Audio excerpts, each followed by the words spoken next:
Did y'all know there was a hurricane in the Gulf? I mean, I don't mean this to sound flippant, but well, who am I? I mean everything to sound flippant. But still, isn't it sort of apropos that of all weeks to have a November hurricane, we'd have one now? When there was a hurricane of tumultuousness inside the building of Saints camp. But my question for today's show is similar to the one we posed yesterday with a different spin.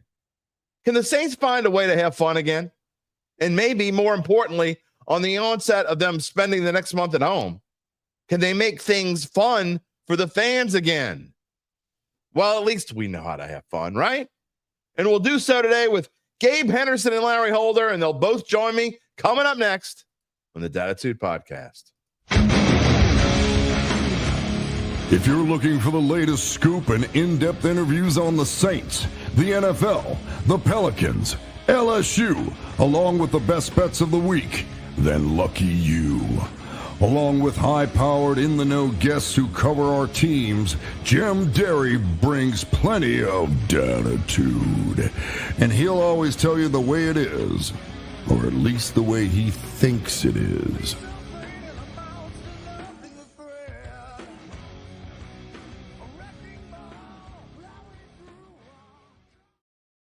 Where you at, New Orleans? And hello to my friends elsewhere, everywhere, out there, who have been so consumed with the week's events, they nearly forgot we were playing the Dirty Birds this week. I mean, usually it's like, Dirty Birds, got to beat the Dirty Birds. Don't even give a damn. That's where we are, I guess. People have been so excited Dennis Allen's gone. They forgot the Falcons are coming to town. Then next week, Jameis Winston's coming to town. Can't wait for that. All I did, Gabe, was mention Jameis Winston in an open and passing. Tanked.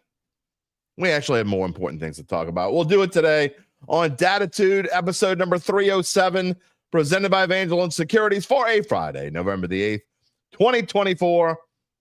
I am your host, Jim Derry, 34 years in the local sports media business, and yet hoping to avoid the Saints' longest losing streak in my professional career.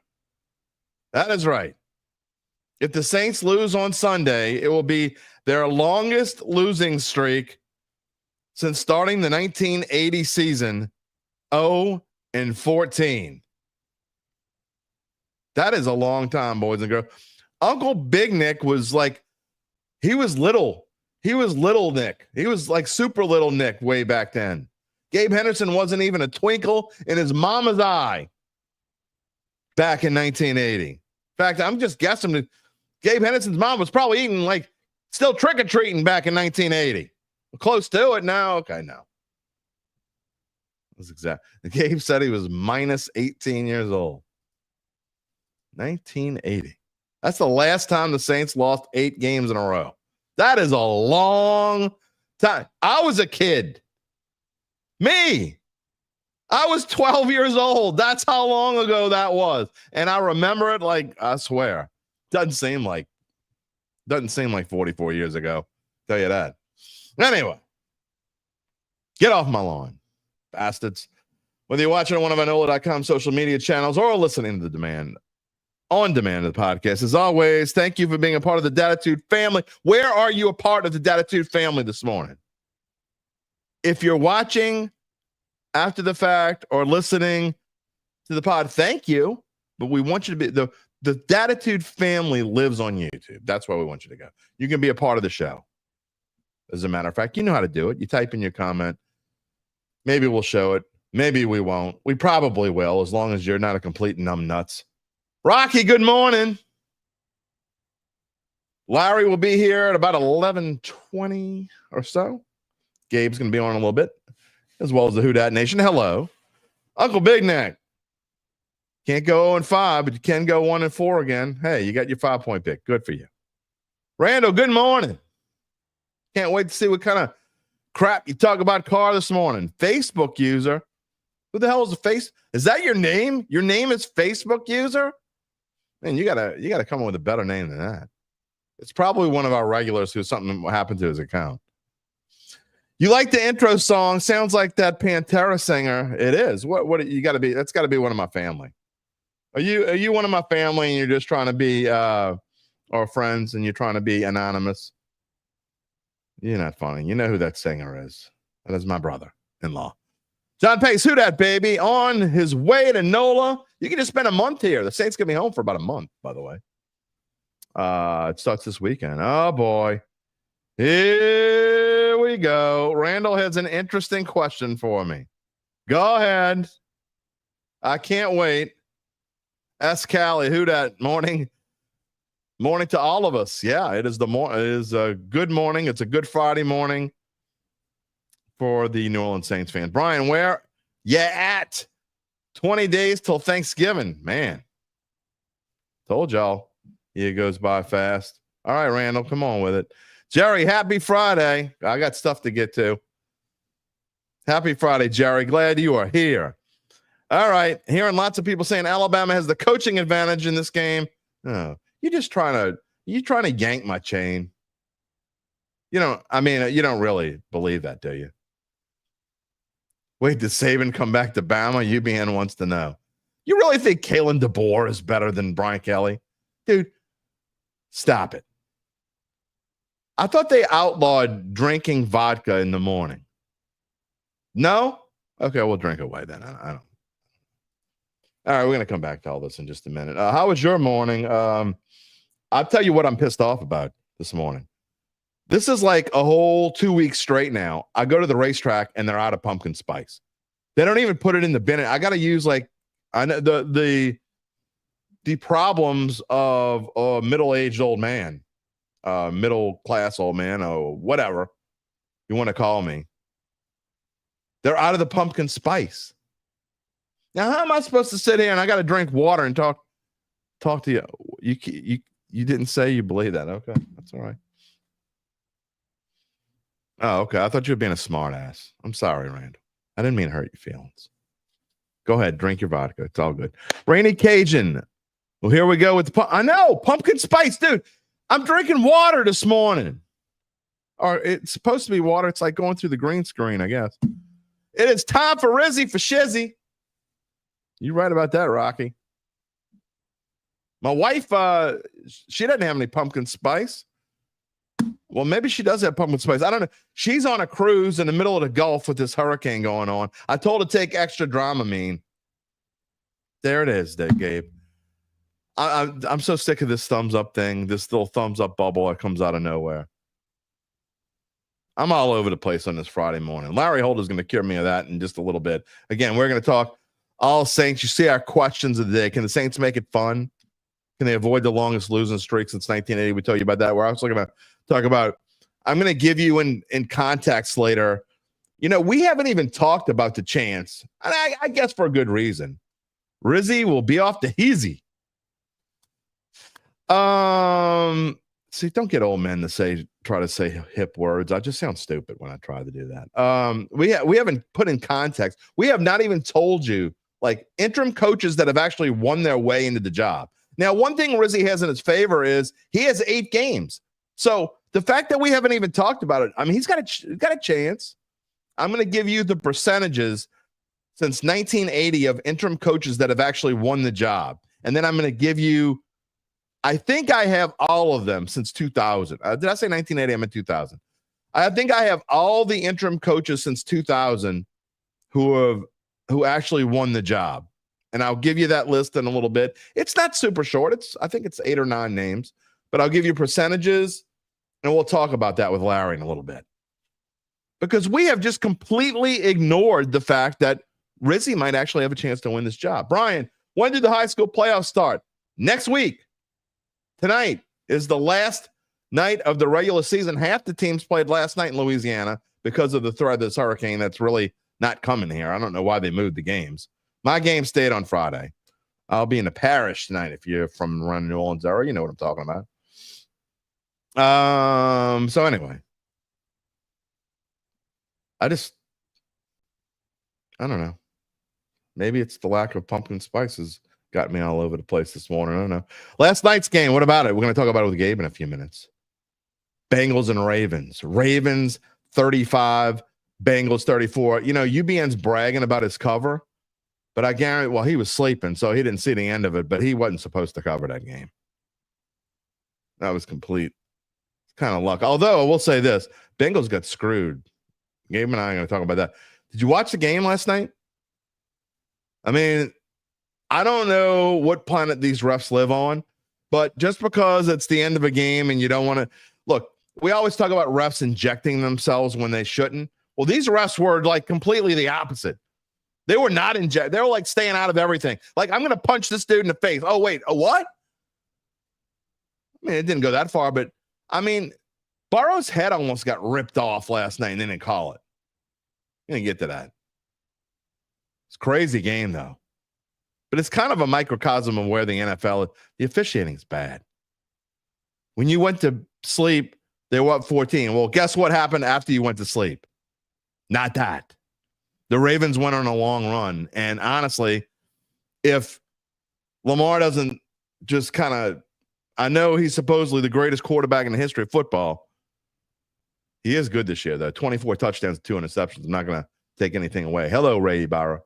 I'm just saying. That should have been, to me, it shouldn't even been that close at the end. Ravens had the chance to put things away. Remember the days of the really good Ravens defense? Yeah, those days are gone. They're good defense, not the same. All right, before we get to Gabe and Larry, we're going to talk a little bit about this as being an elimination game. We're not going to talk a whole lot about LSU, but I am going to ask both Gabe and Larry. I know we know Gabe's thoughts, but got to talk about it again. This is an elimination game for LSU and Alabama. There's no question about it. I mean, the winner of LSU, Alabama, we see the spread change since yesterday. It's kind of been flipping back and forth. It was at -2.5. It went to -3 for Alabama yesterday, back to -2.5 this morning. So it didn't stay there.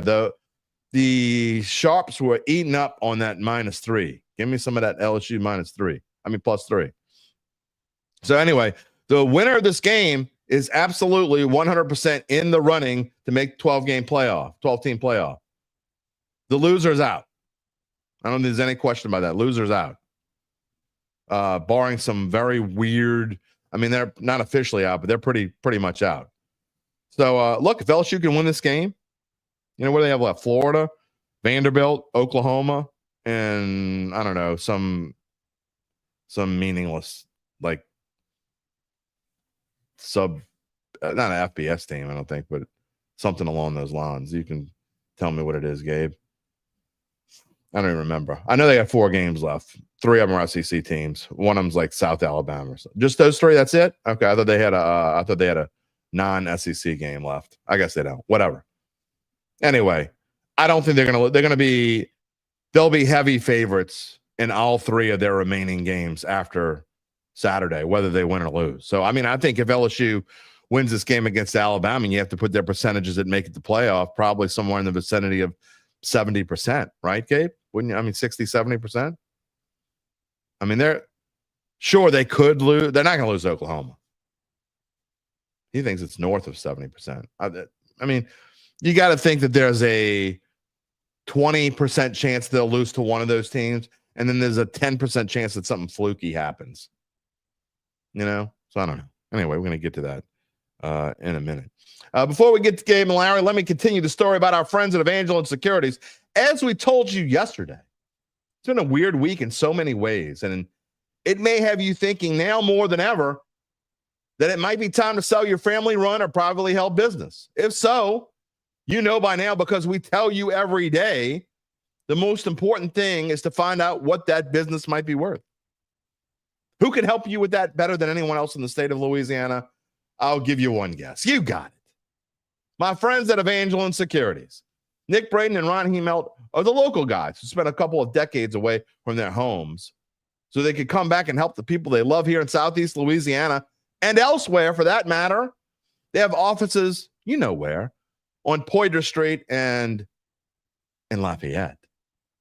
Did you see my Facebook post yesterday, by the way? We're going to get back to that in Poydras Street. They will maximize the value of your company, and they do that by scheduling a complimentary valuation. More on this later in the show, but in the meantime, you can check them out at www.evangelinesecurities.com. Real quick before I bring in Gabe, back to Poydras Street. If you didn't see my post on Facebook, and I have an open page, you can anyone can subscribe to my page, or I mean, if you try to be my friend on Facebook, I'll accept you, but you don't really need to. You can just follow me. But anyway, I put a picture last night. Wife, again, she's on a cruise, took the kids to dinner. I'm too busy. I'm just not fixing dinner right now. Sorry. We went to eat, and one of our local hot spots here, Mandeville Seafood, and by the way, Mandeville Seafood, not a sponsor of Dattitude, but let me tell you, not yet anyway. Not a sponsor of Dattitude, but they have been a sponsor of us on VSN for many years. Jerry Caluette, who has been a big-time Tulane fan, has always been a big supporter of mine, and has sponsored many things that I've done in the past. So I'm going to give him a shout-out. But anyway, when you go and you order food, and they put you at a table. All the tables have New Orleans street signs. Okay, so we're sitting there at the table, and I felt so bad. My kids don't know New Orleans at all because we live up here in the North Shore, and I feel like almost a failed father. And then they didn't even know how to pronounce half these street signs. And my 13-year-old actually said, Dad, where is Podras Street? Podras? Yeah, the Poydras. That's Poydras. That's where the Superdome is. Oh, I didn't know. I felt like a failed father. What is going on, man? I don't know where Poydras Street is. You know that big, giant, oval-shaped, whatever building that's got the pretty colors? You know, the one you wanted to go see Swifty at? That one. Oh, man. Sigh. That's where we are. That's where we are. That's where we are today. Anyway. What are y'all talking about here? Are you joking, by the way? I mean, I've said this a bunch of times. Who's related to Pantera? That is my wife's, the lead singer for Pantera. I'll say this again, who does the intro for our show. It's Phil Anselmo. He is my wife's brother. That's all these intros that we've had and the song that we lead into. My wife's brother. All right. Let's bring in Gabe, because Gabe and I kind of I don't want to say got into it. It's not the right way to put it. We didn't get into it, but we disagreed on something this morning that I think is kind of funny. But we both agree that the officiating last night, and really it's kind of a microcosm of, I think, NFL officiating. I will say maybe it's a tinge better than it's been in the recent past, and because last year I thought was atrocious.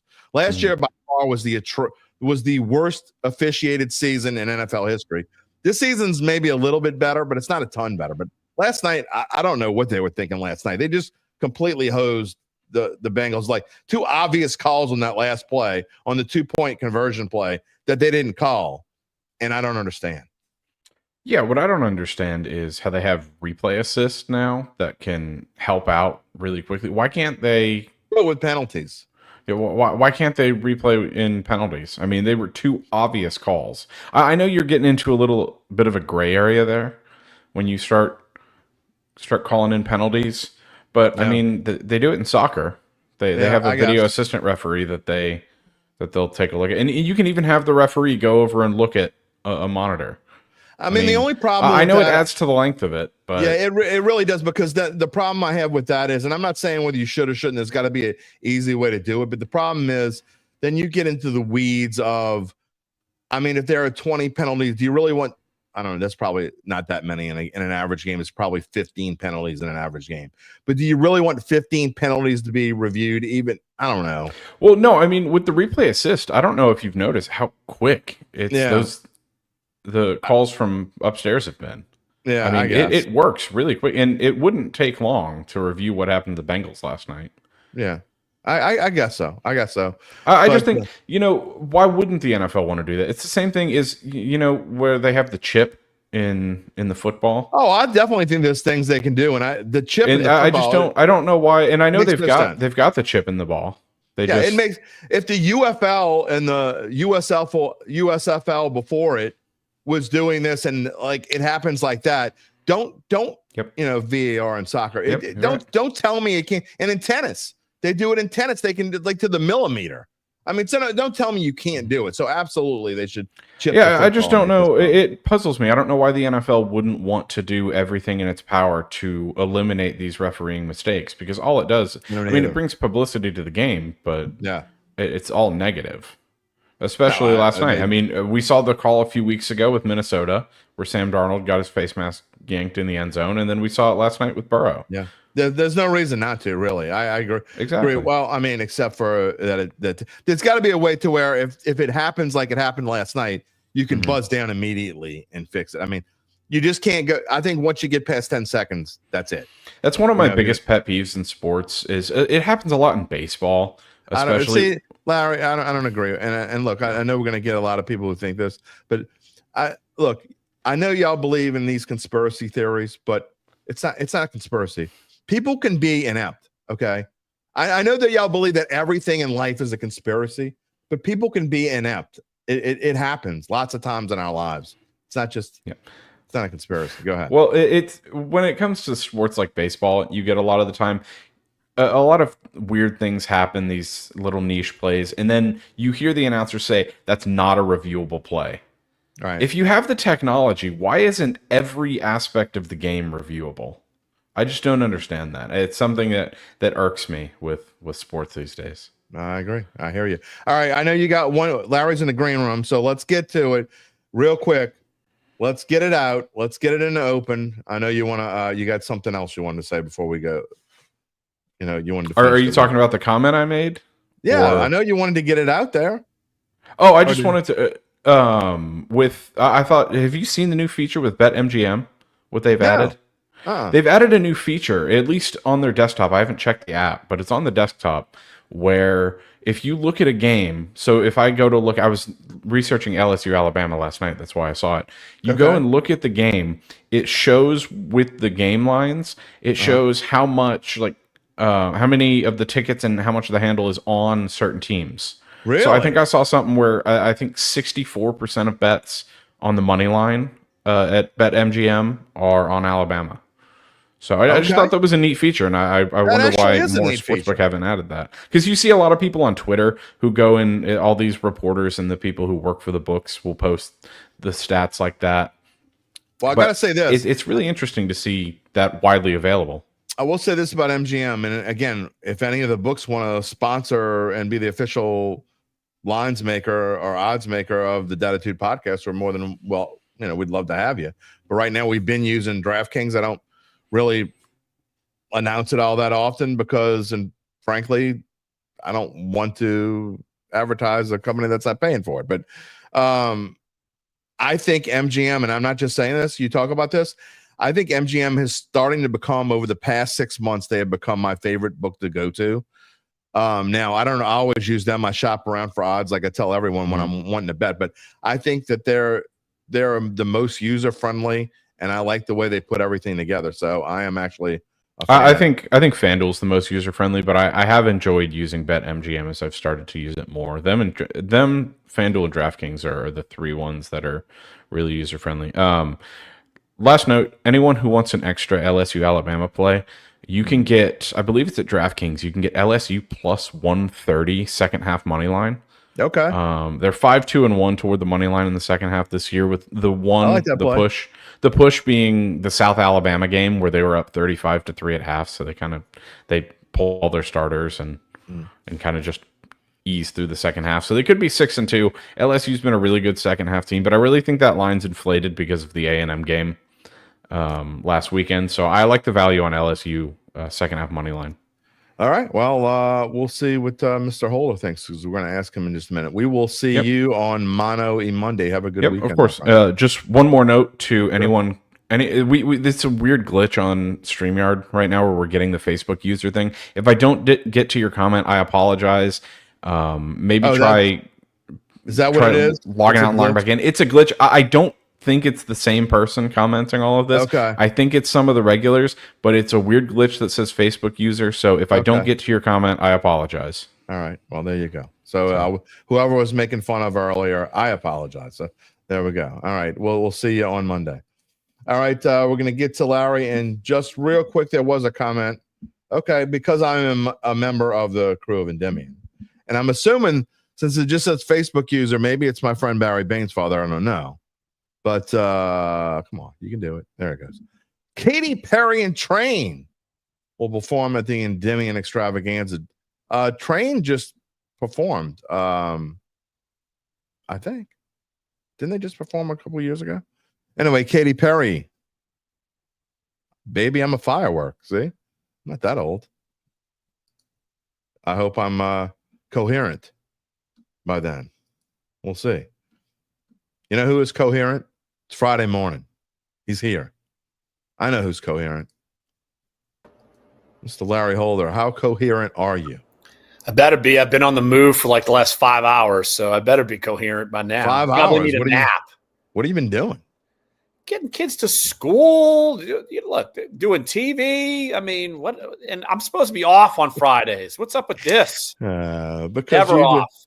You can never get enough Larry Holder in your life. I'm so glad you're back on in your regular Friday time slot. It's been weird without you. I mean, we've had to have like Mouton and Gillen fill in for you. Ooh, I'm sorry, humanity. That's Exactly. on me. Ooh, yeah. I mean, come on. Yeah, it is. Particularly those two guys. I mean, TV guys, but those two guys. Oh, Lord. We love them. We love them here on Dattitude. Yeah. All right. I got some real quick before we get started with the Saints. Quick thoughts on LSU Alabama this weekend. You got a pick, or do you? I know you don't do spreads or anything, but what do you think about your Tigers against Bama? I guess since I'm an alum, I guess Exactly. they are my Tigers. Yeah. Here's you know me, you know where I'm going to go to first. Quarterback play. Which one do I trust the most? That's a tough one. That's a tough one this year. It is. As far as with LSU's success, it's people are super high on Nussmeier, and then I'm like, well, I don't completely trust him. And then you see what happens with A&M, and then you're like, oh my gosh, what just happened? So, oh boy, you trust Milroe though? I don't know. Before the season, I don't trust either one of them. I don't know if I trust him as much in season now. I mean, I can't pick a tie. You can't. Sorry, I'm picking Alabama. All right. Well, I literally just the first time I've even thought about it. I've thought it's the first time I've even thought about it like this week. Well, I know people don't want to hear this, and Gabe and Uncle Big Nick are all over LSU this week. I have a bad feeling about this game. I just do. I hope I'm wrong. I hope my bad feeling is incorrect. I just don't. It's not, and it's really not even about the quarterback. I just think that LSU's defense has played better. I think they're going to kind of get exposed a little bit. I just have a bad feeling they're going to get exposed. And I got to be honest, and I don't remember. I'm gonna put this back on the screen real quick, even though the over-under is 58.5. I actually like I think I like the over in that game. I think that game's going to be a high-scoring game. Could be a fun game. I'm with you. I think Alabama's going to win it. So, but hey, you and I have both been wrong before, so there's that. Erase the tape. We've never been wrong.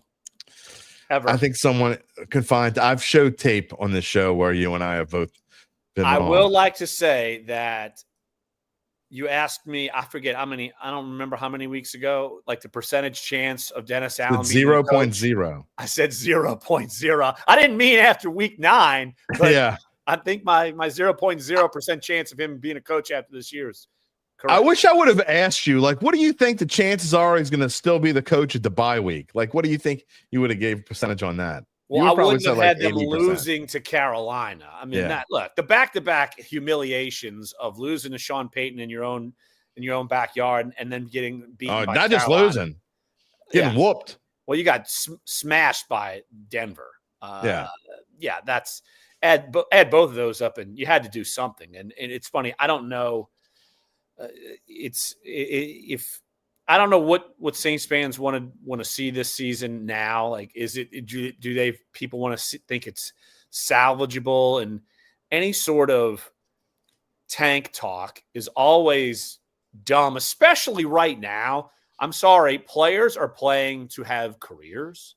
Like, they aren't. The team is not going to say, "Hey, guys, tank," but I promise you're going to still be on the team next year. No. Like that doesn't exist. Exactly. You're playing for your own livelihood. You play to win the game. That's what you're doing. And of course, Darren Rizzi is coaching to be a candidate to be considered for the head coach. We're going to get into Darren Rizzi and the whole interim thing in just a minute. That is most certainly a part of the show. By the way, if anybody wants to comment, we will show them. By the way, UBN wants to know, you're not in your car today. He's a little freaked out, I guess. That's a one-time deal, but you never know. I might revisit it in the old Kia Forte. You never know where I might be. I might be in Algiers. I might be in Algeria. You never know. We've had those here on the show before. Guests from those places are Angola, whatever the hell it was. I don't know where it was. Breaking news this morning, sort of. We'll get to it in a little bit because we have that game on when we talk about the best of Week 10. Nico Collins is designated to return this week for the Texans. I'm telling you, I like the Texans. We'll get to that in a minute. All right. The Saints are trying to how old are you again, Larry? You're 45? 40? 44. Turn 45 in January, so close enough. So you're 44 years old. The last time the Saints lost 8 games in a row, which they would do if they lost this weekend, you were in a crib. It's 44 years ago. The last time the Saints lost 8 games in a row was 1980. I mean, you got to be thinking. You talk about making things fun, and that's kind of like the theme of today's show. Can the Saints make things fun again, not just for themselves, but for the fans again? I don't know about the fans. I think there's going to be some energy within the Saints organization in terms of the locker room. I mean, the front office, they have bigger worries. They know what's on the horizon. But like I said, all of these other people are playing for jobs. Like Darren Rizzi is coaching for a job. These players are playing for jobs. And I think the smart players, and I know the coaching staff, they understand this. And so you have an opportunity to get a little juice against a huge rival who's coming in, playing good football, offensively specifically. Their offense is hot right now.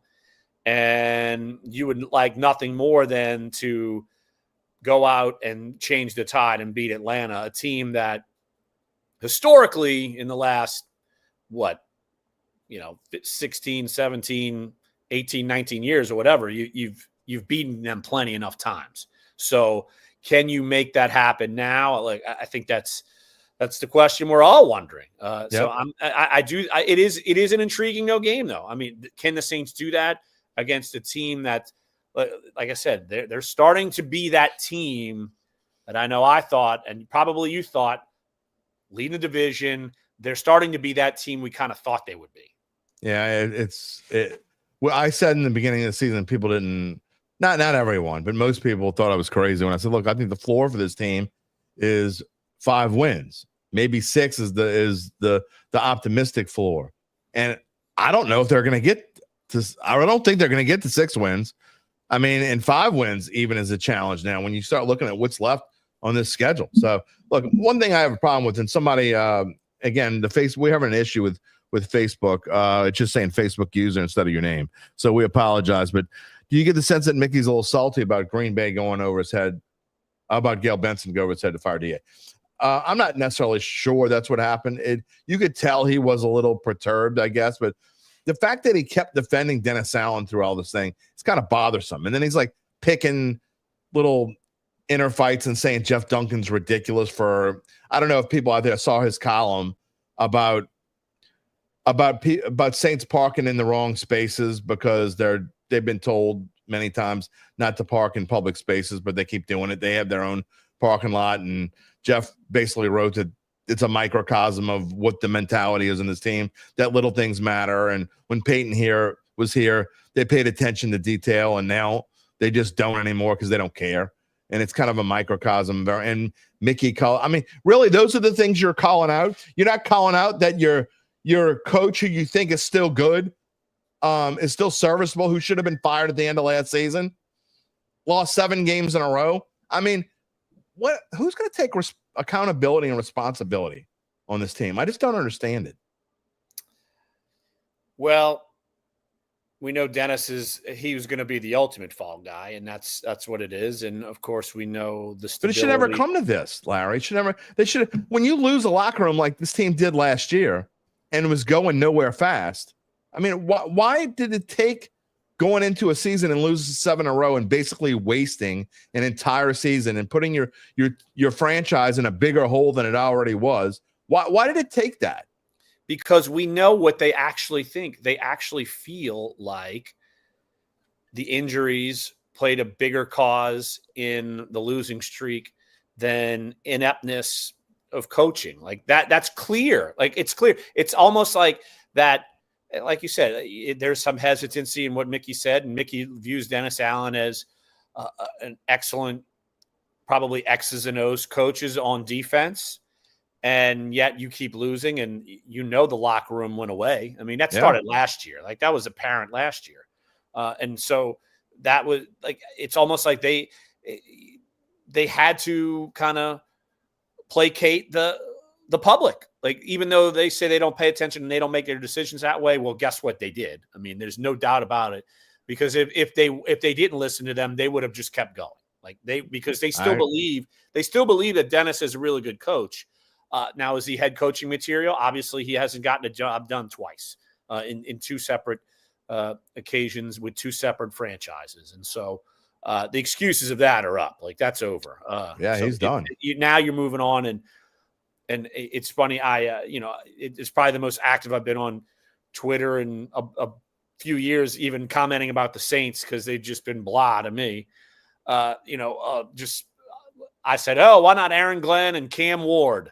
And people are like, no. I said, is the only reason why you don't like Aaron Glenn is because he has ties to the Saints? I mean, to me, that's silly. That's kind of what I said the other day. But I'm not against Aaron Glenn, but people want a fresh perspective. I get it. I really kind of do. And they're saying, oh, Ben Johnson. Look, Ben Johnson's not going to want to come here. No way. 0.0 chance. No, so you're going to have to look somewhere else, and it will be a change of philosophy, and that will probably be welcomed. I know within the fan base it'll be welcomed. Yeah. But still, it's something that, like I said, they had to listen to the public, and that's why they made this move. I mean, they have to know that they weren't. Now they're 2-7. You're not going to go win 8 games in a row and finish 10-7 and win the division. That's not going to happen. Dattitude podcast is Friday morning, presented by Evangeline Securities. We thank you for joining us this morning, and I've got a lot of comments in the queue. I'll just show some of them. We don't have to respond to all of them, although I will respond to this one. Brian, you're asking whether Eric McCoy returns. They're not going to rush with Eric McCoy. I know his window opened. He's not going to be back this week. I would be highly surprised if he's back this week, although I do think he'll be back probably in the next couple weeks. He has to be back within 21 days if they're going to activate him. Dante says, let's go Atlanta Falcons. Keep swag, surfing, take over the New Orleans Saints. Enjoy this year, Dante, because you know what? Falcons going to Falcon. They're going to do what they always do, and they'll probably choke in the playoffs. Right, Rocky? Rocky says they'll lose their first playoff game. Sherwin Collins says they're going to dominate this game with an easy dub.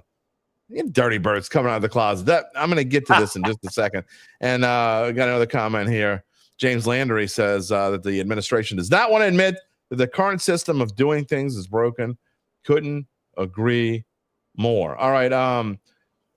Look, one thing that I want to get to Rizzi in just a second, so you don't need to go in a long answer here. But one thing that worries me about this game is the fact that this dome, the fact that they fired DA might help a little bit, but I am so worried that this dome is going to be more Dirty Birds than Saints fans, which would be a real embarrassment to this organization.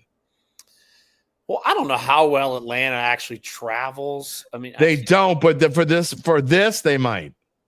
Maybe. I still think they're just still too apathetic to do that anyway.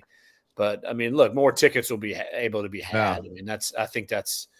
They'll be $25 tickets. Yeah, there'll be more tickets to be had for this one, but look, I think that it's a recipe for the Saints. If defensively, if they ever want to make a statement, it would have to be against this team, just because they have not been good and this team's coming in there and they know that, maybe we should just have Bijan Robinson and Tyler Algier just rotate like every other snap and just run right through them. Like I kept wondering, it's like, even last week with the Saints, it's like, why couldn't you just keep running the ball? Like, run every play. Like, run the ball every time. Like, that's what Atlanta should probably do to the Saints. 100%. Run every time and say, all right, once you stop us, say 3 times in a row, we're going to stop. But the Saints have done nothing to prove that they can stop the run. And Atlanta has 2 running backs that can viably run through you. And then, oh, by the way, Kirk Cousins is actually pretty good. So maybe we can throw the football. And Darnell Mooney can probably run right past you, and that they can keep that hot train going. So, like, if the defense has any sort of pride left, and maybe they have a little bit more pride because a certain player is now in Washington and that dynamic is done. Maybe I'm sorry. Obviously, yeah. I got a cough. Suddenly the hamstring is healed. It's like Devontae Adams' hamstring. Oh, look what I found! It works again. Yeah, exactly. But he'll miraculously be healed. It's like last year. Oh, my hamstring. Like you can't test it, but it hurts, and I can't do this. And so, like, if they have any sort of pride, this would be certainly a pride game for them. I can't believe there was certain. I like to bring up the Fanboy podcast every now and then. They just completely keep taking up from Marshawn Lattimore over and over again. He's such a great player. He's a bum. He doesn't give a damn. He's got no heart. Goodbye, good riddance. Don't let the door hit you in the ass. All right. Anyway, I'm done. I feel much better now. You talked about the running game, and this goes to show Falcons going to Falcon. I mean, they're 18th in the NFL. If you're looking at the rankings on the screen, if you're listening after the fact, obviously you can't see it, but the Falcons 18th in the NFL in rushing because they're morons. I mean, you have this solid running game, but you got to think that number is going to go up this week. I said it last time that they had a solid running game, but they didn't do it enough. Like you said, they ought to just run every damn play, especially Drake London's on the injury report, Kyle Pitts on the injury report. And the Saints are 25th against the run. They're also 27th against the pass, but they can't stop the run. And Bijan Robinson should have 200 yards in this game. It's also funny that play action, Atlanta runs the fewest play action snaps in the league. That makes like negative sense to me. Why wouldn't you try to suck someone in and play action them when you've got viable run game? Like, it doesn't make any sense. It's weird. And also you look at Atlanta and their defense, and look, they went out and got Matthew Judon, and he has had his worst season in a long time in pass pressure percentage. And it's like, what's going on here? But they're still winning games. I mean, they're 6-3, and a lot of that, they're playing better now because the offense is starting to play better. And so, like, that's that's going to be their calling card. And and Kirk Cousins is used to throwing it around the yard. And I really am. I already mentioned him. I'm curious to see because Darnell Mooney has been such a big piece, home run hitting piece of this puzzle, free agent addition. It wasn't one of those big name receivers like Mike Evans and Michael Pittman and Calvin Ridley. Like, he was kind of, and I got to give. He doesn't work for us anymore, but he was working for us, and he did the free agency list for us, our top 150, and that was former Saints GM Randy Mueller.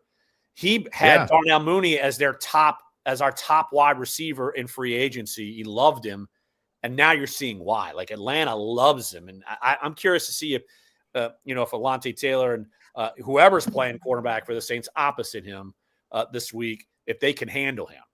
Wasn't Randy on the Athletics Football podcast? Yes. He was really good on that. He was with Mike Sando, and then we had him. He was working with us for about a year, doing like free agency and player personnel. And I think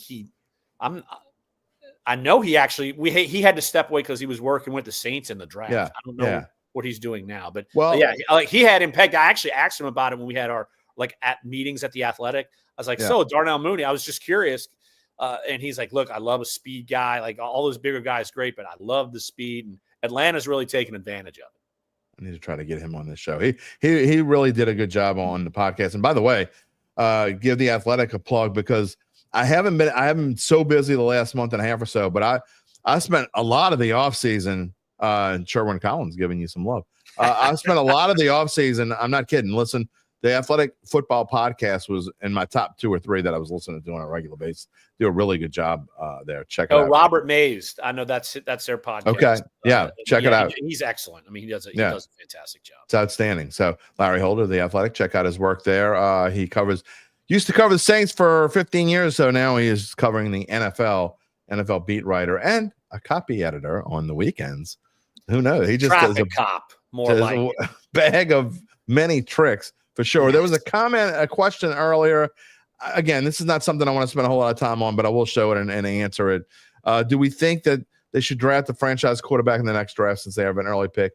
My personal answer is I don't necessarily think it's the right time because, number one, Derek Carr isn't going anywhere next year, and he might not be going anywhere for 2 years. He's definitely not going anywhere next year, barring something completely unforeseen. And second, Larry, and again, I don't want to spend a whole ton of time with this because we'll talk about this in the offseason, but I just don't think that this is not a good draft for quarterbacks. And I mean, you can dream about Shedeur Sanders, but the Saints, to me, I've said this week plenty of times, I think that they need to build in the trenches first and then go get your franchise quarterback after you can build up the trenches.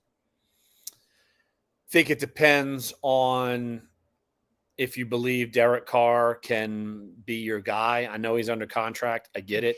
Yeah. I also, of one quarterback in this draft. But they're not going to win anytime soon is kind of the point. So you might as well just stick with Derek Carr. I mean, you're going to pay him anyway.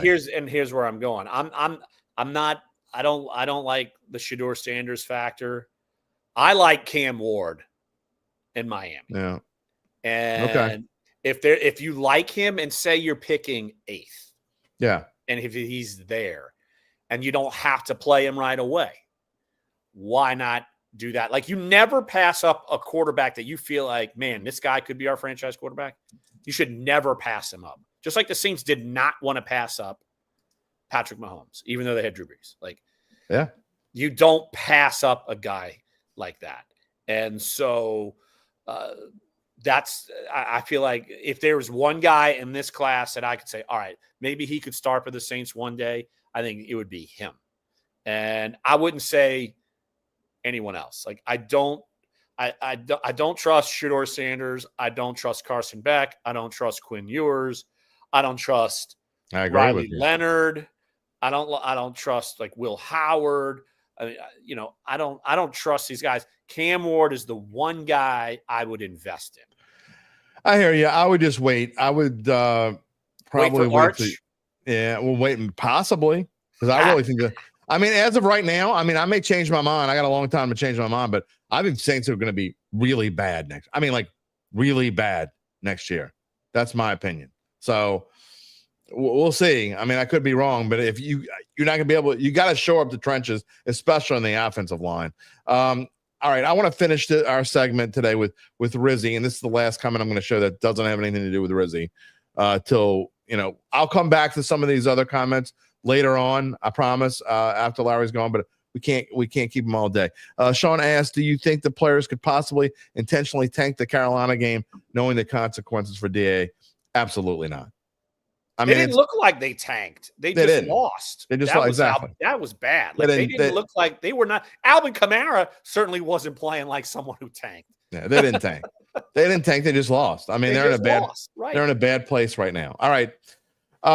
And James Lander says drafting a quarterback without time to block just ruins another potential. So absolutely.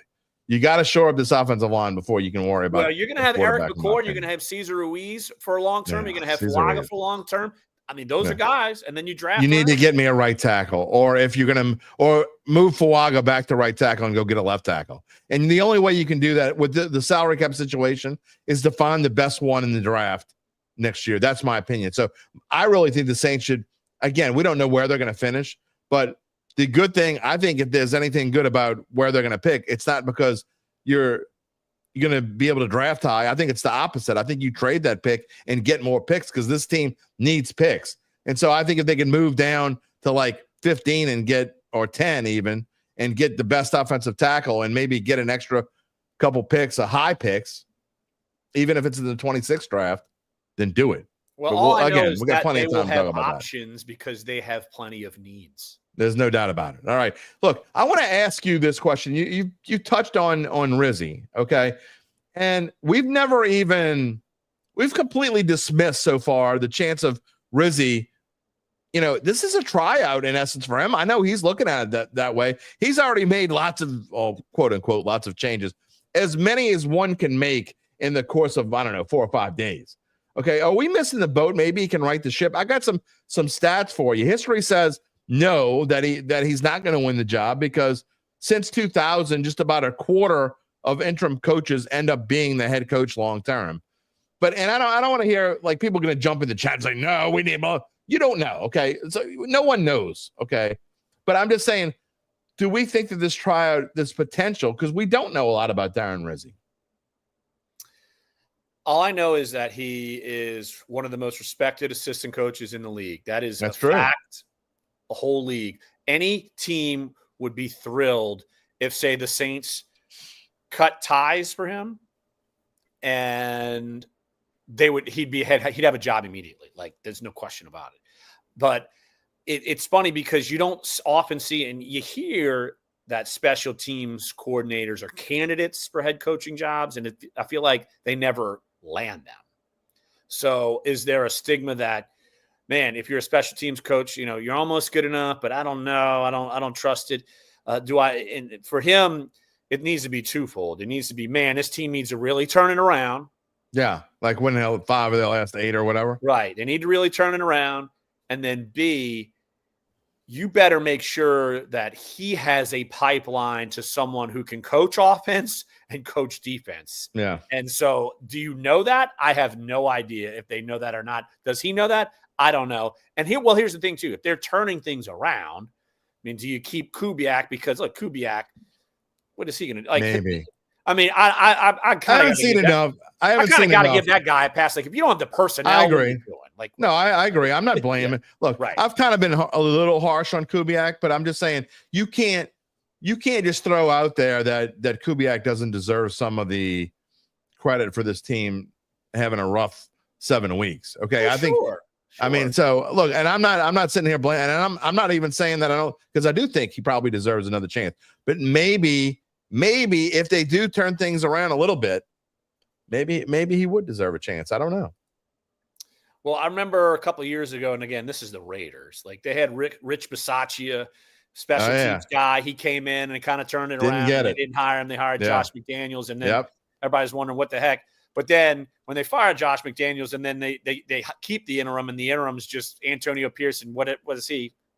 Not good. So exactly. It's like, but again, that's the Raiders. Well, that leads into this list. Okay, I this is what I could find. Okay, I didn't spend a ton of time, so I may miss 1 or 2, but I think this is a good list. Here's the list I could find of interim coaches who got the job permanently, and you tell me who on this list was worth keeping. And it doesn't bode well for Darren Rizzi. I'm just going to say that. Okay, since 2000.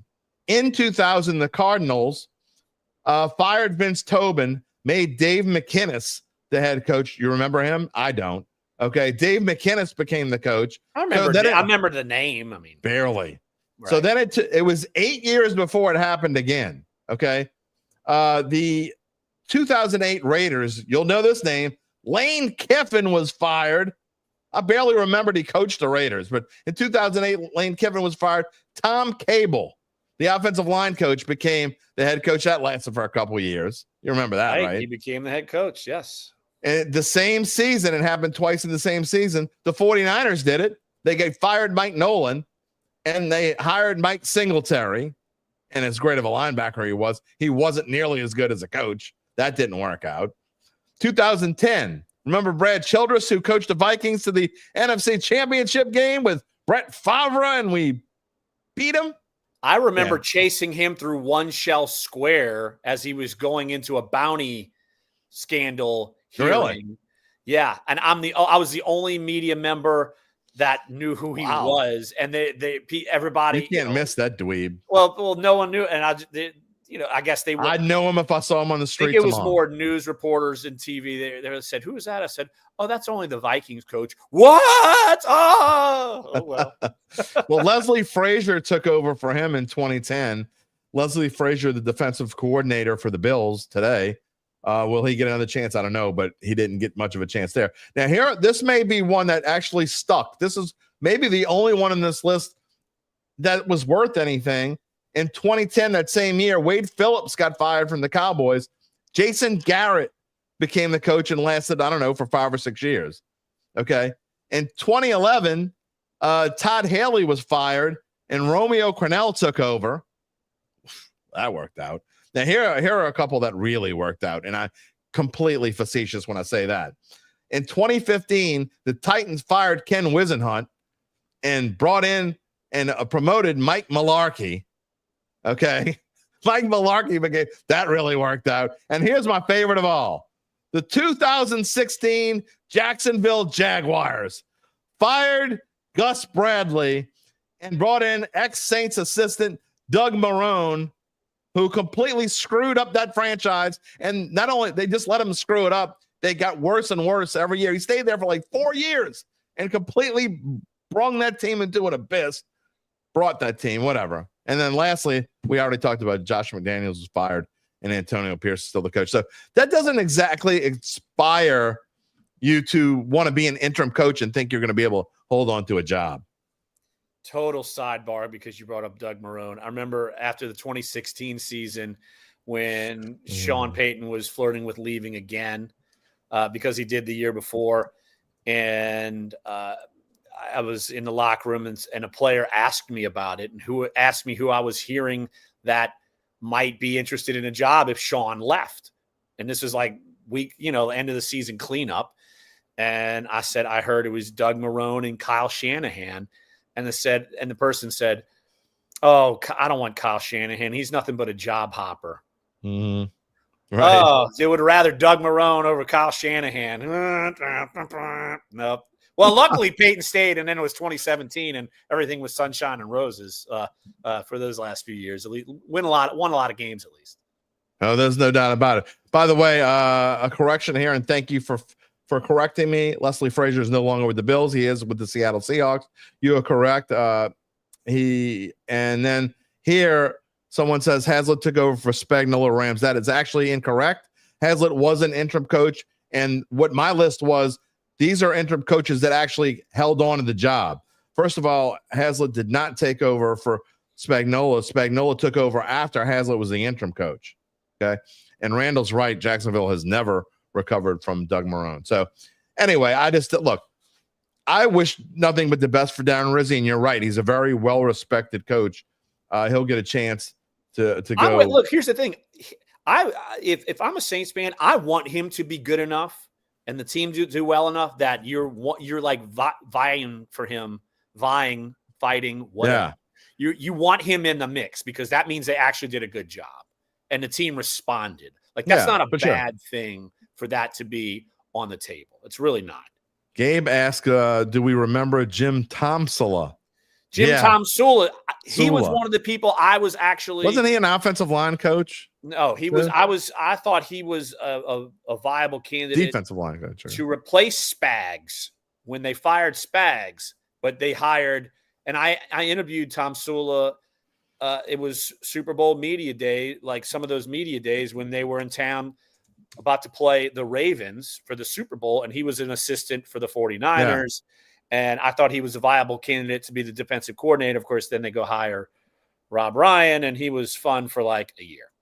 Then there was Joe Judge, as Gabe says. So we got lots of. I forget what he coaches because now he was like a semi-offensive coordinator for New England. Yeah, Joe Judge. That obviously. Look, well, unless like I said, unless Rizzi just blows me away, I'm going to stick to what I said the other day. And I really think the Saints just need to.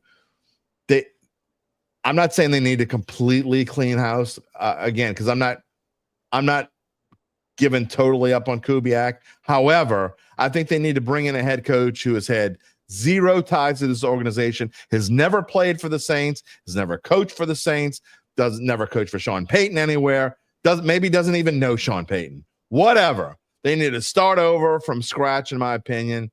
And whoever that person is may want to bring in his own offensive coordinator. So I don't know. You're saying no to Zach Strief. You're not. Well, I mean, they made Zach Strief the play-by-play, Don't get me He's an started. assistant coach. He's the offensive line coach. Don't get me He's an started. assistant coach. He's the offensive line coach in Denver. Just to go show you this franchise Come on. beats to their own drum and has loyalty. Don't get me started that Zach Strief was actually, as a play-by-play guy, I mean, no offense, I love Zach Strief, and as a person, I think he was a great Saint, but I mean, I'm 10 times better than Zach Strief as a play-by-play announcer, and we had to listen to that for 3 or 4 years or whatever it was. Don't get me started. The whole thing. Come on. What about Mike McCarthy comes back?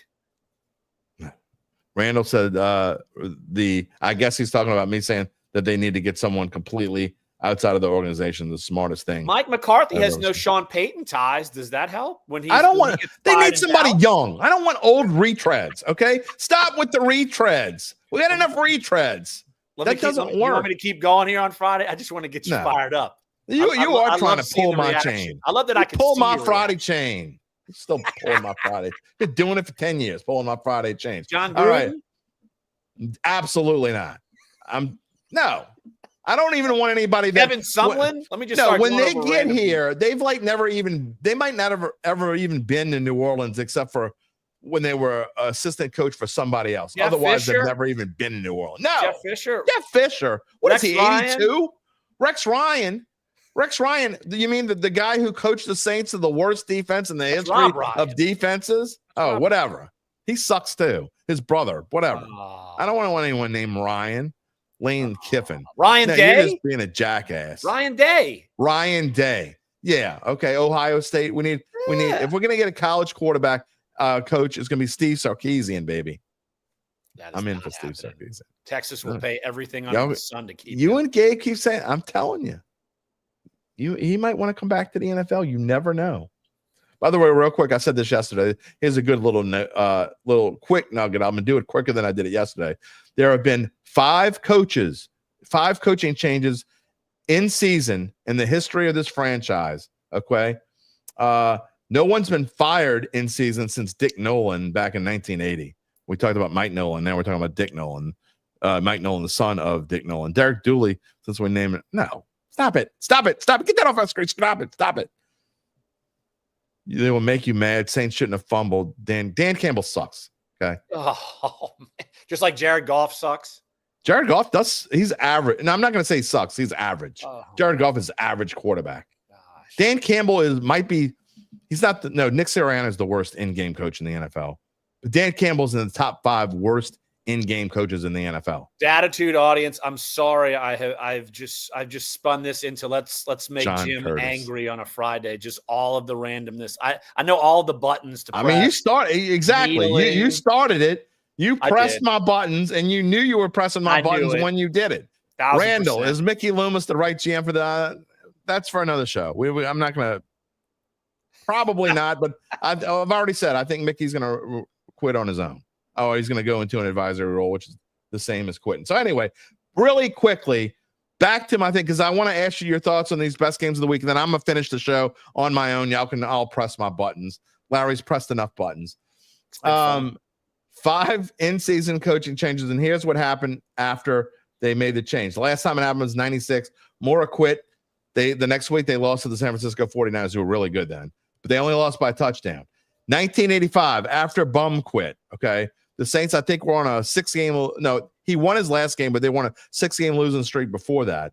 They defeated the Rams 29-3. So maybe they will get fired up this week. 1980, after Dick Nolan was fired, the 0-12 Saints lost to the Vikings, who finished 9-7, just 23-20. So they played inspired football. And then the next week against San Francisco, they led 35-7 at halftime and lost. 1975, after John North was fired, Ernie Hefferly took over. They beat the Falcons 23-7 at home. God bless you. Podcast made me sneeze. And so 1975, Ernie Hefferly beat the Falcons 23-7 at home. And then he lost his last 7 after that. So we hope Rizzi doesn't do that. And then lastly, you'll know this one, even though you weren't alive yet, and I was only 2 years old. 1970, after the first coach in Saints history, Tom Fears was fired. Tom Fears was fired. J.D. Roberts took over. The Saints beat the Detroit Lions 19-17 at Tulane Stadium, What happened in that game, Larry Holder? I don't know. Tom Dempsey kicked a 63-yard That was going to be field my goal only guess because to it's win like the the game. only, it's the only like memorable thing that ever happened. Like, yeah, that was it. I'm not always angry. I'm telling you, Larry's just pissing me off for no reason. Exactly. They didn't have pumpkin spice today. I got to drink Wawa. Hey, I don't hate Dan Campbell. I don't hate him. But look here, stop. Take that off my screen. Here's the thing that my kid gets out of school at 12:30 today. I know. So this is what people don't get. And then we got 5 more minutes with Larry. This is what people don't get. If you say someone sucks, you automatically don't like someone. It doesn't mean you don't like them. It means I don't think they're a good coach. It has nothing to do with whether I like the person or not. Dan Campbell is not a good in-game coach. And as I've said many times on this podcast, and one more time, just like Lamar Jackson will never win a championship because he can't win big games, Dan Campbell's stupid-ass decisions will never allow for the Lions to win anything as long as he's coached there because he makes stupid decisions. All right. Lastly, best of week 10. Really quickly, we're going to do this in 3 minutes because we still got to make our Saints pick. By the way, if you want to make your Saints pick, now's the time to do it because that's how we're going to wrap up the segment. We'll do 45 seconds on each game here. Niners, Tampa Bay. Christian McCaffrey is supposed to come back. Doesn't change my opinion. This is one of my best bets. The Bucs keep covering. They may not win games. They're in a stretch where they're having trouble because they have a lot of injuries, but they keep playing tight ball games, and I think this is going to be a tight one. I think the Niners win, but I think it's a close ball game. Yeah, I'm going to go with the Niners to win. We all know I don't mess with the spreads when I do my picks, but yeah, I think everyone's curious about McCaffrey because his addition certainly makes the kind of meandering 49ers a viable Super Bowl contender. Like they could go on a run. I don't think there's any question they can go on a run with getting him back. I mean, it's as simple as that. Yeah, I hear you. I'm with you. They could go on a run, but I don't think it starts right away. But we'll see. We keep saying, and I said yesterday, keep saying they have to get started soon, right? They don't have to do anything. I mean, they could end up 8-9. Just saying, it could be, but I agree with you. They probably eventually will. We'll see if it starts this weekend or not. I like the Bucs to cover. I like the Niners to probably win, but I think in a tight game. All right, Eagles at Cowboys. This is an interesting game. This spread is going up. It's really tough to go from 7 to 7.5, but the Eagles have done it. People are betting on the Eagles, which scares me because I kind of like Philadelphia here, and but I think the Cowboys will cover. That's 7.5 is a lot of points. But you think the Cowboys will play inspired football, not because Dak's gone, but because they know they have to with Dak gone?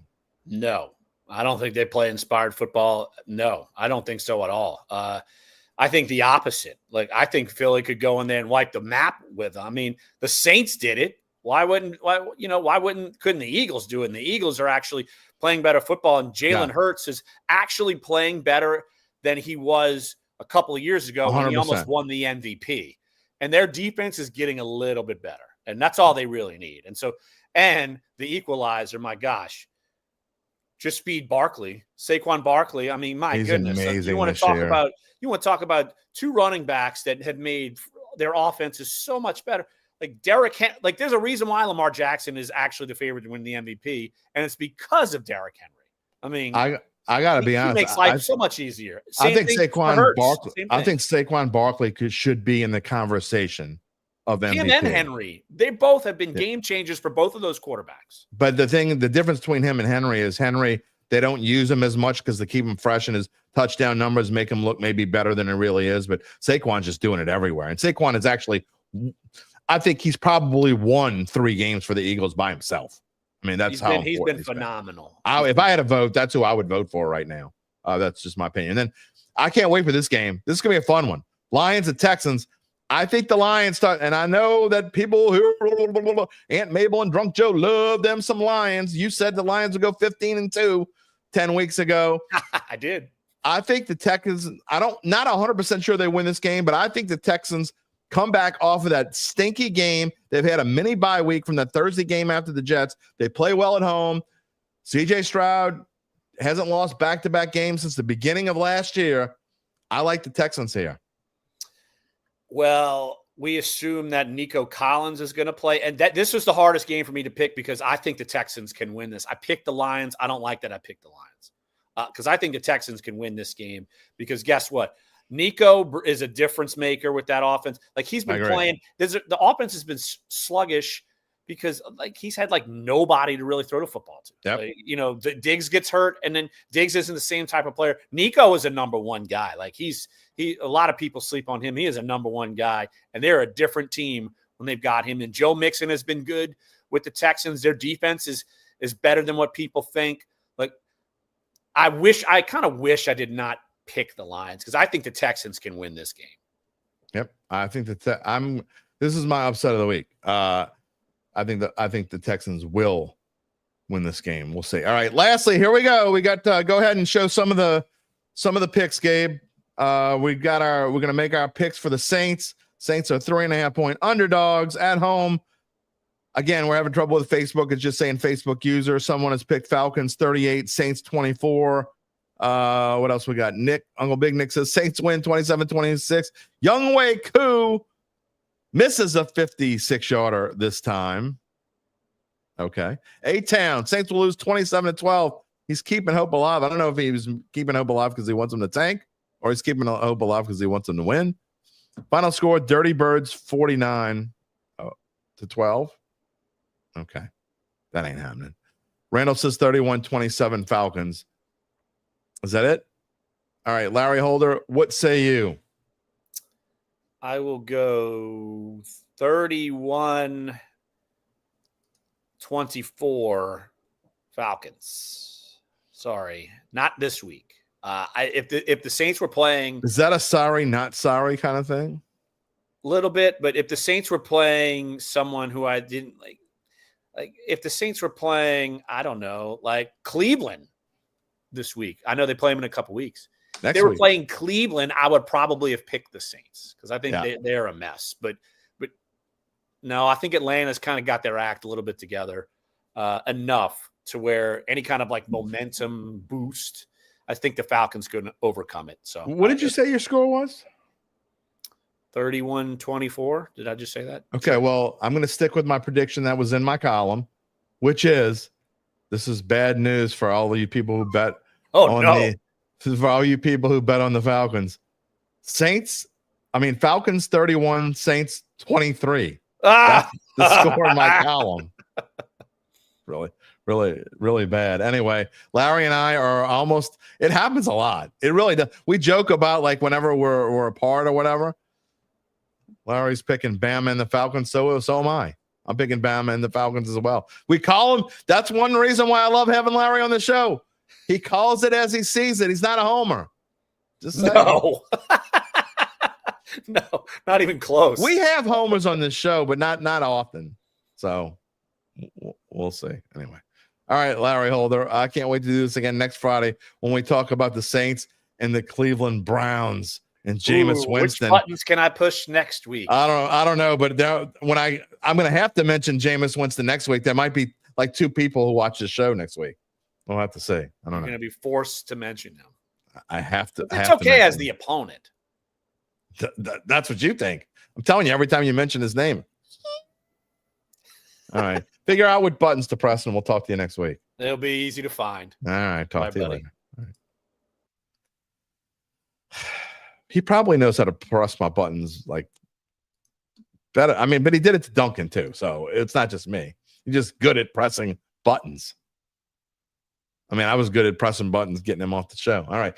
We're going to wrap up the show with some more Saints talk, about 5-10 more minutes. But first, told you earlier, we will let you know more about how Evangeline Securities can help you figure out what your family run a privately held business might be worth, and whether it's time to sell. How do they do it? Well, glad you asked. After their complimentary valuation of your company, if you decide to proceed, native New Orleanians Nick Braden, Ron Hemelt, and the folks at Evangeline will begin an extensive auction process among established private equity funds from around the world. And they will maximize the return process for the founder and his or her family. I thank them for their support of the show and for our community. And whether you're in or around New Orleans or outside the area, Nick and Ron can help you. Evangeline Securities is the top producer on their platform. There are very few companies like them in this area. I don't just say that. Go look it up. I dare you to come back and prove me wrong. Very few like them. They are the top producer on their platform. None with their dedication and success. They are fully licensed, ready to serve you. So get in touch with Nick and Ron about what's really important. It's not Kirk Cousins. It's not Alvin Kamara. It's not the New Orleans Saints. It's not Darren Rizzi. It's the rest of your life. You can find them at www.evangelinesecurities.com. Okay, what I forgot to mention earlier, and I think it's definitely worth mentioning. Go ahead, Gabe. You can show comments whenever you want. Get in your final comments now. We got like 5 to 10 minutes left. Wymoff Jamal says, rise up. Let's get this sweep. I think he means the Dirty Birds. Alvin Kamara needs 12 rushing yards to pass Mark Ingram on the all-time franchise list of top running back in the history of this franchise. Look, I've seen them all, okay? I've seen them all. He's better than all of them. Even Deuce is better than, of course, he's better than Chuck Muncie, better than trying to go down the list. George Rogers. Go down the list. Better than all of them. Alvin Kamara is the best running back this team has ever had. Even Mark Ingram. Some of y'all hated on Mark Ingram just because he went to Alabama. Alvin Kamara deserves to be the best running back in the history of this franchise. Randall says nobody's beating LSU in Death Valley at night this year, except maybe Alabama. We'll see. LSU fans better not storm. Everybody storms the field now. It's just what they do. Okay? Just what they do. Saints might genuinely lose out, says this Facebook user. At least the Rattler experience is over. They're not going to lose out. S. Callie says we need another blessing from the Pope. Who dat, your holiness? They need a blessing from something. They're not going to lose out. Look, I think this team will play in more inspired football, okay? And so when I gave my prediction of 31-23, the reason why I gave that prediction is I think they'll keep it close for a while. I think the Falcons will kind of pull away a little bit at the end. I think the Saints will win 2 or 3 more games. I think they'll finish, let's say, I said 7-10 to start the season. I'm going to say 5-12, which gets them probably the 7th, 6th, 7th, 8th pick, somewhere around there. I got to be honest. I don't care where they pick. And no matter where they pick, if I'm them, unless there's some behemoth, fantastic, and I haven't looked through it enough to know who the left tackles are, potentially. I'm just saying that I think the Saints need to think about trading down. They need to be able to pick a left tackle, and they need to get more picks. They need to fix this team in the trenches. If they don't fix this team in the trenches, they're not going to be good anytime soon, no matter who they get at quarterback. A Facebook user, again, we're having problems with Facebook if you're just joining us. Sorry that your name's not on this. Carr is our quarterback for the future, and he really isn't that bad. Needed O-line and D-line fixed badly. All right, Randall's going to agree with me when I say this. I've been taking up for Derek Carr for a year and a half. I don't think Derek Carr is the quarterback of the future. I just don't. And the reason being is because this team is not going to be good anytime soon. Okay. I think Derek Carr is the quarterback for next year. Potentially 2026. But I don't think that Derek Carr is not the future for this team. Derek Carr needs a fresh start somewhere else, and he needs to finish his career somewhere other than New Orleans. I think the Saints need to get someone. I know they really haven't done it. Williams says Saints 31-24. I hope you're right. It's not in the Saints DNA, but if you clean house and change the mentality, which is what I think they're going to do it. I really do. I think they're going to change the mentality of this team. Do I think Cam Jordan plays more under Rizzi? No. I don't think he's capable of playing more. He hasn't done anything. Unfortunately, I love me some Cam Jordan. He's got to retire. I can't imagine he's staying here past this year. I know he's still got a $20 million cap hit next year. I don't know what his salary is exactly, but I can't imagine Cam Jordan wants to do this again, especially with what this team's going to be next year. But I'll just say, look, so back to Carr. I appreciate what Carr has done, and I think he's done as well as he could possibly do. And I think he needs to have a successful finish to his career. He needs to go somewhere that can win. And somewhere, when Derek Carr makes his next decision, my suggestion would be this: don't go anywhere that doesn't have a top 8 offensive line. If you have a top 8 offensive line, you can finish your career strong and tell all those haters to piss off. I would love that for him, honestly. William wants to know when I see McCoy coming back. He had a limited practice. I think you're not going to rush Eric McCoy. Again, if you were 5-4 instead of 2-7, then that would be different because you have a chance to catch the Falcons, or maybe even 4-5. And you still had a chance to catch the Falcons, maybe you would rush into it. You can't rush Eric McCoy because Eric McCoy needs to be here like 7 or 8 more years. He needs to be I hate to say center, but the focus of the trenches. That's what Eric McCoy needs to be. This team needs to find a real right tackle, or if you're going to move Fuanga over to right tackle, a real left tackle and a left guard. And I don't love Cesar Ruiz, but I'm okay. He's fine as a starter. But then you got to build depth as well. You probably do that with veterans. Then you got to think about the defensive line. So, you're talking about 3, 4, 5 key players that this team needs before you can even think about quarterback. And that's without wide receivers. How long is Chris Olave going to last? Keeps getting his head banged. A concussion-ridden receiver. His 4th concussion already. I said this yesterday. If I were Chris Olave, no way in hell I'm playing this week or probably even next week, and then you got a bye week and maybe you come back.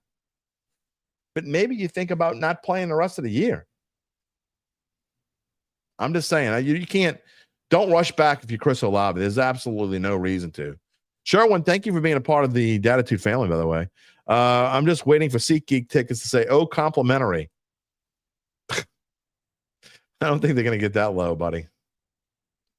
I'm going because I have to work. Now, I got to be honest. If I had season tickets, I don't know that I would be there this week. All right. Yeah, Eitan, we're about to wrap it up. Have a good weekend. Roll Wave. Go Saints. Go Tigers. Mono E Monday coming up. What are we going to say? See, now, Larry,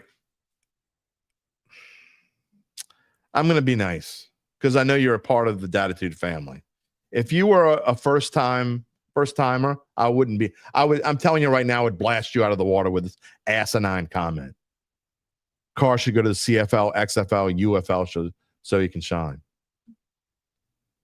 I don't know how to tell you numbnuts more clearly than this. Derek Carr, go look at the stats. He's a top 12 quarterback, and he always has been. Always has been. And he probably always will be. Only one season. Uncle Big Nick filled up his truck. He got 2 free Saints tickets this morning. What is this, 1978? Who dat, Callie? Black Preacher Man says Saints picks ought to be 3 O-linemen, 3 defensive linemen, and a big body receiver. You know what? Kind of agree with you. All right. Facebook user says, go Saints, well said about Carr. I continue to be perplexed by the just moronic comments of hating on Carr. You're the same people who, John Pace says, go Saints. We'll see you in town on Sunday. These are the same people who were screaming professing their love for Spencer Rattler, who turned into a bum, B-U-M bum, and now they're just hating on Carr without talking about Spencer Rattler. You see the difference remember how Spencer Rattler was better than Derek Carr? Yeah, I'm getting on this soapbox before I say goodbye for the weekend. Y'all was like all pressing my buttons today. Remember when Spencer Rattler was better than Derek Carr? You saw what happened when Spencer Rattler got the job and Derek Carr came back. Yeah, they still lost, but if an injured Derek Carr who could barely move because of an oblique muscle throw the football, there it is again, Gabe. It's better than that bum. All right. I've got to go get ready. Chalmette Salmon tonight, if you're so inclined. Varsity Sports Now. District 9-5A title. I will be covering a game that at least is for a district title as the hard to believe prep season wraps up tonight. I'm going over any of y'all in the metro area. I'm just giving y'all a heads up. Y'all want to come say hello? Go and have some early dinner with some peeps at Rocky and Carlos. If y'all want to come say before my game this evening, come say hello. I think we're going at like 4:45. So that's where I will be at 4:45. If you don't know what Rocky and Carlos is, you ain't from here. Just say that. That is going to wrap it up for us on this Friday. I want to thank Larry Holder. I want to thank you. It has been another great week with talking with our peeps. That's what this show is becoming. And look, we're always going to have Larry on Friday if he wants to come. Callie misses some Rocky and Carlos. None of that. Where are you again? I forget. Randall, great show. Thank you, sir. Yeah, man, you got to go. And that's where Mr. Pace, I told you asked me for some. If you can make it out to Chalmette, got to go to Rocky and Carlos if you get a chance. Got to make it out there. Anyway, that's where I'll be this afternoon. Thanks to Larry Holder. Thanks to Gabe Henderson. Mono e Monday should be a lot of fun, win or lose. But for the love of Christ, can we have a happy Mono e Monday for a change? I'm getting about sick and damn tired of the losses. I want to have some fun on Monday. I would love to make some fun of some dirty birds. And especially some dirty birds that came in the chat today. Make sure if you get your ass whipped, you come back on Monday. You can be a part of the show. I like making fun of people who talk a lot of smack, and they usually crawl back into their holes, though. You don't see them again. A reminder to subscribe to our Dattitude YouTube page. Click the little bell. You'll always know when we're on the air live every weekday except Tuesday at 11 a.m. Central, where we talk to you and you talk back. You want to be a part of that. You know you do. And if you can't listen live, you can also find us wherever you get your podcast, including Apple, Spotify, many more, and find a replay of the show on NOLA.com/sports. Find all of our work on bet.nola.com. And of course, our Saints insiders are at NOLA.com/Saints. Have a wonderful, glorious weekend. Go roll wave. Go Tigers. Who dat? Beat them dirty birds. We'll see you on Monday. Take it easy, my friends. If you're looking for the latest scoop and in-depth interviews on the Saints, the NFL, the Pelicans, LSU, along with the best bets of the week, then lucky you. Along with high-powered, in-the-know guests who cover our teams, Jim Derry brings plenty of Dattitude. And he'll always tell you the way it is, or at least the way he thinks it is.